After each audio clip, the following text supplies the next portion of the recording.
નમસ્કાર મિત્રો, આપ સૌનું સ્વાગત છે આજે અમારી ચેનલમાં। આજે આપણે વાત કરીશું એક એવા તહેવારની જે દિવાળી પછી પણ કાશીની ગલીઓમાં ઝળહળતું રહે છે। એ છે દેવ દિવાળી। દેવ દિવાળી એટલે શું? દેવ દિવાળી એટલે દેવતાઓની દિવાળી।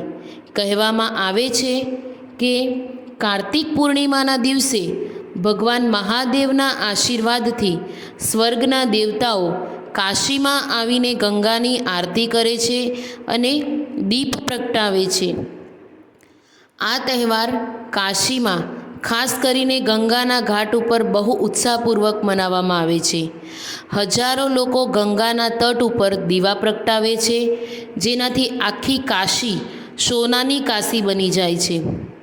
કહેવાય છે કે ત્રિપુરાસુર નામના દૈત્યના વધ પછી દેવતાઓએ ભગવાન શિવની પ્રશંસા કરી અને ખુશી વ્યક્ત કરવા આ દિવસે દીવા પ્રગટાવ્યા।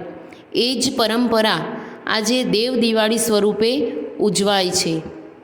કાર્તિક પૂર્ણિમાની સાંજે ગંગાની આરતી, ભજનોની ધૂન અને દીપોથી ઝગમગતી કાશી, આ બધું મળીને આપે છે એક આધ્યાત્મિક અનુભૂતિ। તો મિત્રો, જો તમે દિવાળીનો આનંદ માણી ગયા હો તો એકવાર જરૂરથી કાશીની દેવ દિવાળીનો પણ આનંદ માણજો। મિત્રો, વિડીયો ગમ્યો હોય તો લાઈક કરો, શેર કરો અને ચેનલને સબસ્ક્રાઈબ કરવાનું ભૂલતા નહીં। જય મહાદેવ।